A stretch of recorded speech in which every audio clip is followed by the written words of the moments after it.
भंडारा जिल्ह्यात महिला बाल विकास अधिकारी कार्यालयाच्या वतीने महिला मार्गदर्शन शिबिराचे आयोजन करण्यात आले असून या कार्यक्रमाला पालकमंत्री डॉक्टर विजय गावित हे येणार होते, मात्र काही कारणास्तव ते येऊ न शकल्याने आमदार नरेंद्र भोंडेकर यांनी मुख्यमंत्र्यांना मेळाव्यातून जिल्ह्यातील आमदारांना पालकमंत्रीपद द्यावे अशी मागणी केली आहे।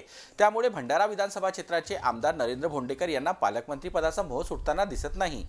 या मार्गदर्शन मेळाव्यात भंडारा गोंदिया जिल्ह्याचे माजी पालकमंत्री डॉक्टर परिणय फुके यांनी हजेरी लावत उपस्थित लाडक्या बहिणींना योजनेची माहिती देत सांगितले की ही योजना देशात 6 राज्यात सुरू आहे, त्यामुळे यापुढे देखील तुम्हाला ही योजना हवी असेल तर आम्हाला पुन्हा निवडून द्या, म्हणजे ही योजना सुरू ठेवू असे माजी मंत्री डॉक्टर परिणय फुके यांनी सांगितले आहे। इथे मोठ्या संख्येने उपस्थित सर्व भंडारा जिल्ह्यातील कानाकोपऱ्यातून आलेल्या सर्व माझ्या आणि आपले मुख्यमंत्री एकनाथ शिंदे साहेबांच्या सर्व लाडक्या बहिणी, आज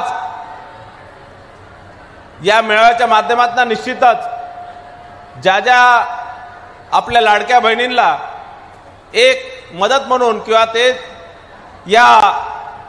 त्यांचा स्वाभिमान राखण्याकरता मागच्या रक्षाबंधनाच्या दिवशीच आपल्या सर्वांच्या खात्यामध्ये माननीय मुख्यमंत्र्यांनी, माननीय उपमुख्यमंत्री देवेंद्र फडणवीस साहेब, माननीय उपमुख्यमंत्री अजितदादा पवार साहेब यांच्यातर्फे आपल्या सर्व बहिणींना रक्षाबंधनाची एक भेट देण्यात आली आणि सर्वांच्या खात्यामध्ये 1500 रुपये जमा झाले की ही योजना 6 राज्यांमध्ये चालू आहे, देशात 6 राज्यांमध्ये चालू आहे।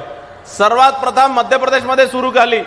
मध्य प्रदेशमध्ये आमचे नेते, त्या मध्य प्रदेशचे मुख्यमंत्री शिवराज सिंग चौहान साहेबांनी योजना सुरू केली आणि 19 मध्ये त्यांनी सुरू केली आणि 2022 मध्ये ज्यावेळेस त्यांचं सरकार गेलं त्यावेळेस ही योजना बंद पडली। त्यानंतर आपल्या सगळ्या बहिणींच्या आशीर्वादाने परत 2 वर्षानंतर ते परत मुख्यमंत्री झाले आणि त्यांनी परत ही योजना सुरू केली। मग तुम्हाला सुरू पाहिजे की बंद पाहिजे? सुरू पाहिजे ना? मग काय करायचं आहे तुम्हाला सांगायची गरज आहे काय?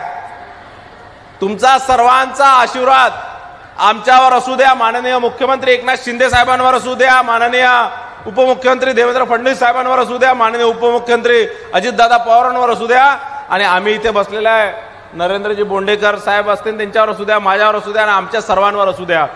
कर्णांना आशीर्वाद देणार की नाही? देणार की नाही? योजना चालू पाहिजे की नाही पाहिजे?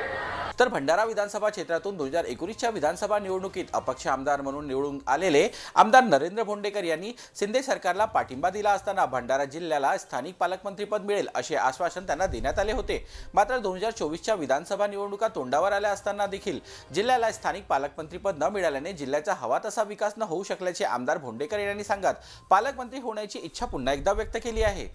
खूप सारे विषय होते, आज या ठिकाणी काही कारणास्तव पालकमंत्री साहेब येऊ शकले नाही।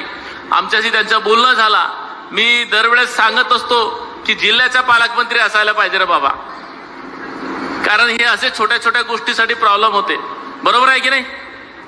तर नक्कीच आता आम्ही पालकमंत्री साहेब नाही आले तरी सांभाळून घेतो, पण भविष्यामध्ये आम्ही शिंदे सरकारला विनंती करून तुम्ही कोणालाही द्या, युतीमध्ये कोणालाही द्या, पण जिल्ह्याचा पालकमंत्री द्या, जेणेकरून आमचे छोटे छोटे खूप सारे आहेत, मग ते पुनर्वसनचे विषय असेल किंवा कुठलाही विषय असेल, पालकमंत्री जर जिल्ह्याचा असला तर जिल्हा अधिकाऱ्यांच्या माध्यमाने खूप सारे आपल्याला प्रश्न सोडवता येतात, निर्णय घेता येते।